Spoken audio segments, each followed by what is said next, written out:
Bonjour à toutes et à tous. Aujourd'hui, je voudrais vous présenter un book haul. J'étais passée dans une librairie dans laquelle je n'y passerai plus, je pense, parce que bon, c'était assez bizarre aujourd'hui. Donc aujourd'hui, ça va être un petit book haul. Désolée d'avance si vous allez voir tout ça. J'ai fait du jardinage, donc je me suis battue avec les ronces et avec les moustiques. Donc voilà, d'où sont ces blessures sur mes bras que vous allez peut-être voir, peut-être pas, j'en sais rien, mais si jamais vous les voyez, c'est le jardinage. Alors, on va passer donc au livre. Ce n'est pas la librairie où je passe d'habitude, où il y a ma gentille petite vendeuse, c'en est une autre. Bon. Cette fois-ci, j'étais tentée par des livres un peu différents de ce que j'ai l'habitude de lire, j'ai l'impression. Il fait tellement chaud. Donc je vous dis encore une nouvelle fois que je filme en juillet, donc on est le 27 juillet. Donc aujourd'hui j'ai pris Alexis Michalik, ou Michalik, j'allais dire le film, le poche qui s'appelle, donc le livre qui s'appelle Loin. Et ici on a avis de Figaro Magazine, époustouflant, un roman qu'on jurerait écrit par un Dumas contemporain. Ça m'a vraiment interpellée, j'avais envie de le découvrir. Il coûte un peu plus cher que les poches classiques, 9,40 €. Et il est assez épais, donc il y en a 760 pages. J'aime beaucoup quand il y a des arbres généalogiques dans le livre, ça facilite vraiment la lecture. Il est bien rempli quand même, hein, il est assez dense. Donc je vais vous lire comme d'habitude la quatrième de couverture. Donc tout commence par quelques mots au dos d'une carte postale. Je pense à vous, je vous aime. Ils sont signés de Charles, le père d'Antoine, disparu 17 années plus tôt sans laisser d'adresse. Avec son meilleur ami, Laurent, et sa jeune sœur Anna, aussi instable qu'irrésistible, Antoine part donc à 26 ans sur les traces de ce père fantôme. L'affaire d'une semaine, pense-t-il. De la Turquie d'Atatürk à la Géorgie de Staline, de l'Autriche nazie à l'Allemagne de l'Est, deux rebondissements en coup de théâtre, les voici happés par l'histoire et lancés dans un road movie généalogique. Après l'immense succès d'Edmond Alexis Michalik, comédien, metteur en scène et dramaturge couronné par 5 Molières, nous embarque à bord d'un premier roman virevoltant et exaltant. Ça a l'air vraiment sympathique. Nous avons un avis ici de Le Parisien, donc un feu d'artifice de tragédie et de rencontres, d'amour et de mystère, ainsi que Lire, épique, drôle et surprenant, et Le Figaro Magazine, une écriture, un style, un souffle incontestablement romanesque. Bon, ça donne un petit air de fraîcheur grâce à cette couverture, mais bon, on verra bien. Oui, voilà, j'étais un peu dans la fraîcheur, hein, j'ai pris aussi une couverture bleue. Celui-ci, je passe devant assez régulièrement et je me dis, bon, pour une fois, je vais le prendre. Ce qui m'a interpellée, en fait, c'est que c'est marqué comme si c'était en russe. En russe, ça veut dire lod, ça veut dire la glace. Donc, c'est un livre de Kirill Ferré, Glaçant, de la part de Le Point.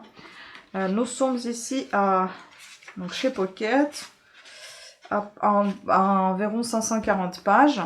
Donc, si je vous montre ça en jaquette, comme ceci. Donc, au cœur de l'enfer sibérien, le vent est une plaie, la pollution un fléau, la corruption une gangrène. Donc, un hiver de 8 mois, une nuit polaire sans fin qui battent les vents glacés. Telle est la moindre des plaies accablant Norilsk, en Sibérie, Elou, ville la plus polluée du monde.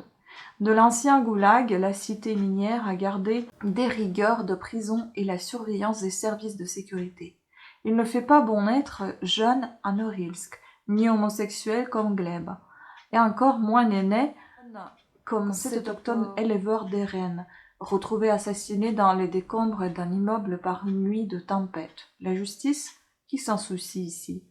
Qui y croit encore, à moins que Boris Ivanov, le flic, le moins ambitieux de la ville, ne s'y attelle enfin. Donc nous avons avis ici de France Inter, un excellent thriller. Le scénario s'est bien vissé, les personnages formidables et le récit cachent de belles surprises. Les Échos, un passionnant polar des glaces. Et enfin le quotidien avec Claude, car il Ferré demeure à l'écoute des oubliés de l'histoire et de leur combat. Ça a l'air sympathique. C'est dense, mais pas extrêmement dense. Ensuite, bon, j'avais un livre offert pour l'achat de 2 folios. Donc ici, on a le livre de Sophie Chauveau, Fragonard, l'invention du bonheur. Bon, c'est un classique, je suppose. Ici, nous avons... C'est comme un Bible, hein. C'est comme la Bible, hein. C'est très très petit. Et nous avons ici 524 pages. Fragonard, l'invention du bonheur.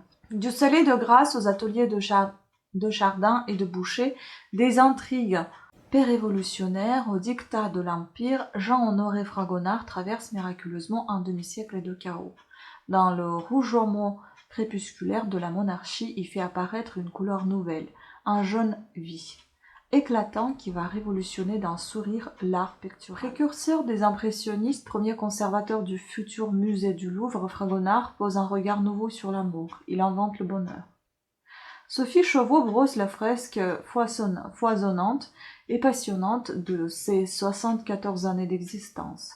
Elle nous dépeint avec jubilation une époque de contraste que parfument les dernières fleurs du libertinage. Écoutez, on va voir, hein, je ne sais pas, ça me parle pas trop, mais bon, il n'y avait pas beaucoup de choix pour un livre gratuit. Après, il y avait pas mal que j'ai pris en photo que je mets sur Instagram, vous allez aller voir, et si vous souhaitez, mon Instagram s'appelle pareil, donc Parla Now.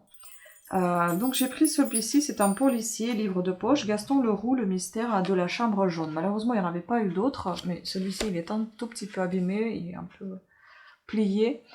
Et il est tout fin, donc celui-ci, il fait même pas 300 pages, et donc apparemment, c'est un classique du roman criminel, hein. Donc la porte de la chambre fermée à clé, de l'intérieur. Les volets de l'unique fenêtre fermés eux aussi, de l'intérieur. Pas de cheminée. Qui a tenté de tuer mademoiselle Stangerson? Et surtout, par où l'assassin a-t-il pu quitter la chambre jaune? C'est le jeune reporter Rouletabille, limier, surdoué et raisonnant par le bon bout de la raison, ce bon bout que l'on reconnaît à ce que rien ne peut le faire craquer, qui va trouver la solution de cet affolant problème au terme d'une enquête fertile en aventure et en rebondissement. Tenant en haleine le lecteur de la première, à la dernière page, le mystère de la chambre jaune est devenu un classique du roman criminel. Envie de découvrir, je connaissais pas. Mais j'avais déjà entendu parler, il me semble. Et j'aime beaucoup la couverture, elle est assez énigmatique.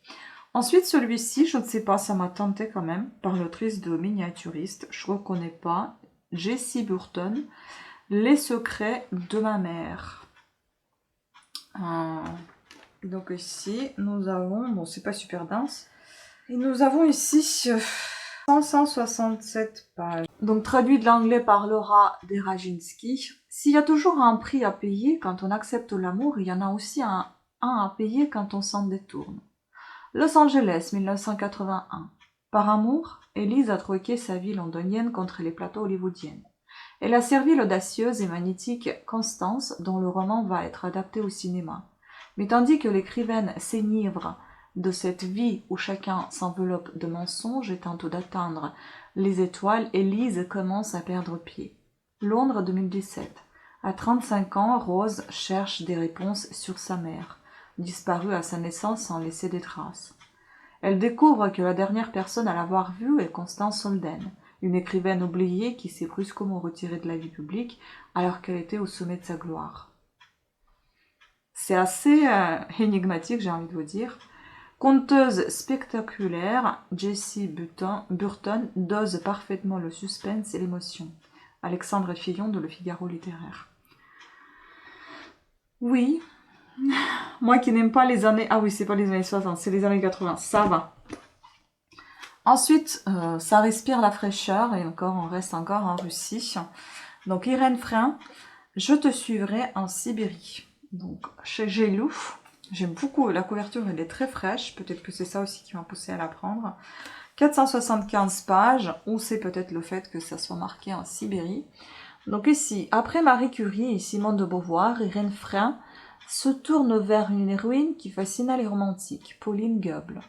Amoureuse, rebelle d'un richissime aristocrate, farouche, opposante au tsar Nicolas Ier.